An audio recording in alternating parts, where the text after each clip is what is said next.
welcome to News Recap on Eyes of Africa TV, where we bring you news that made headlines through the week. I am Tosin Adeyemi. In no particular order, the High Court of the Federal Capital Territory in Abuja has issued a temporary order stopping human rights activist and lawyer Dele Farutimi from publishing, selling, or distributing his book, Nigeria and its Criminal Justice System.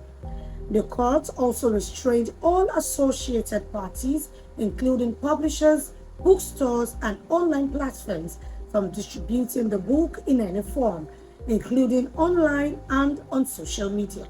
In other news, 20-year-old Nigerian Anita Okunde has become the first Black woman elected as president of the prestigious Oxford Union.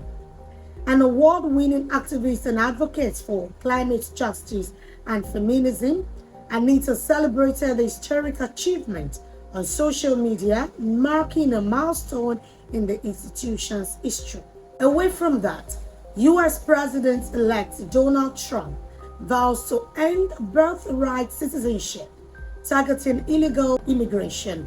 He announced plans to end birthright citizenship for children born in the U.S. to foreign nationals, including Nigerians.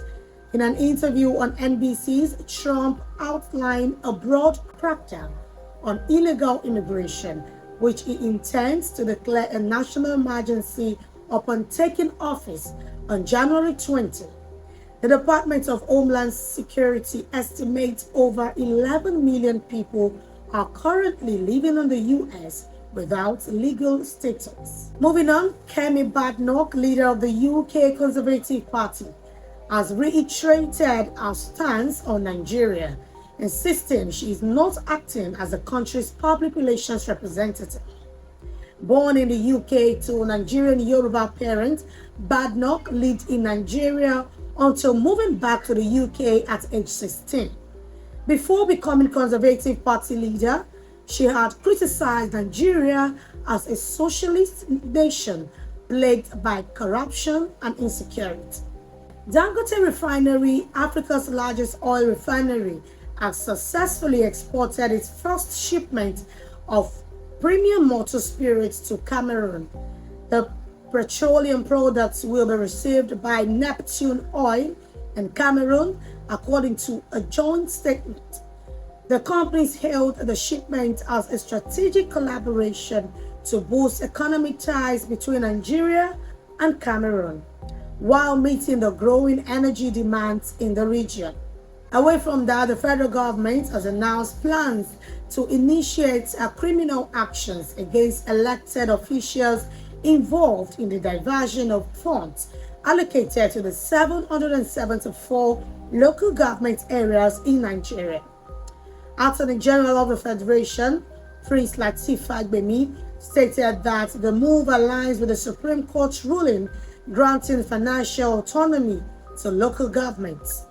Fagbemi described such fund diversion by governors as an impeachable offense. The World Bank Group Board likely meets to approve a $500 million loan for the Nigerian government. Led by the President Bola Tinubu, the loan is intended to support the Rural Access and Agricultural Marketing Project, aimed to improve rural access and enhance agricultural marketing.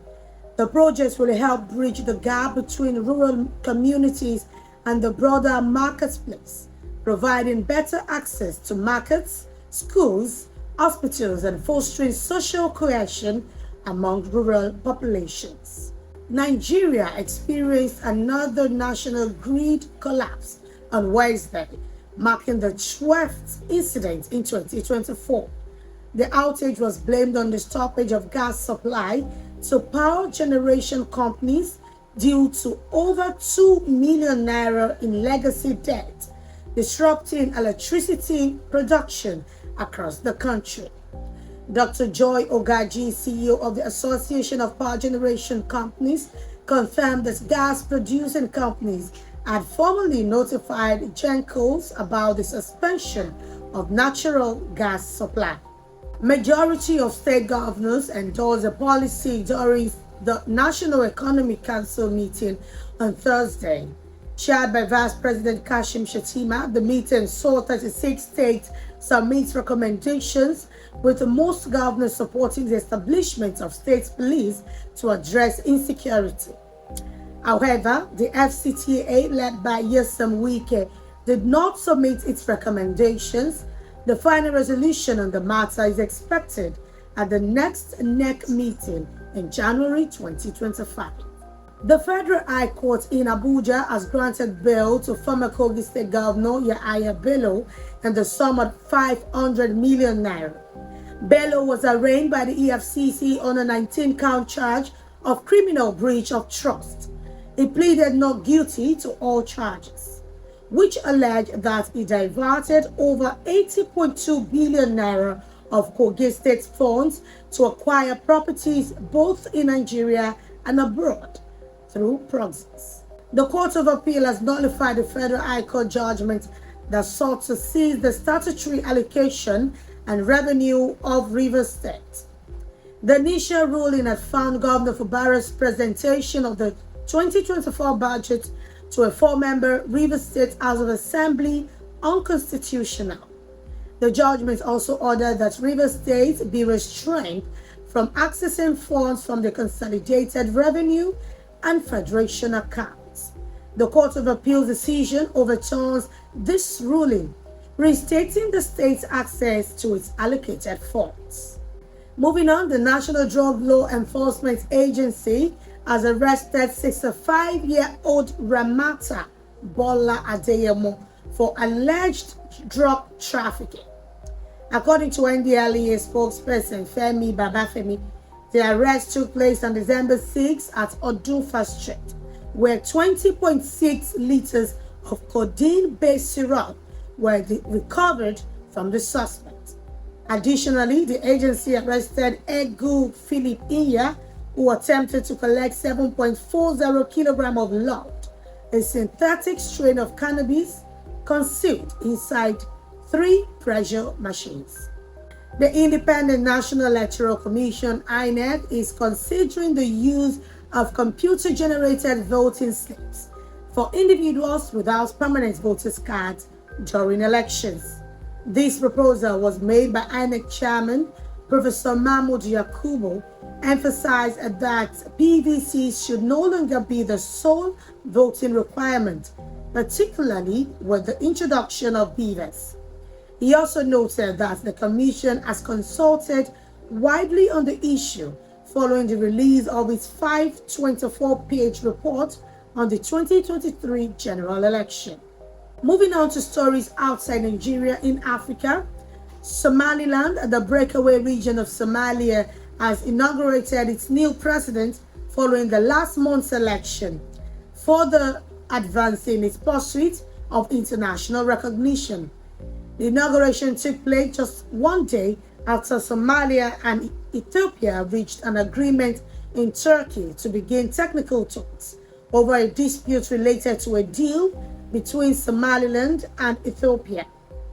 In his inaugural speech, the new president, Abdullahi, has addressed key issues and set the record straight on Somaliland's position.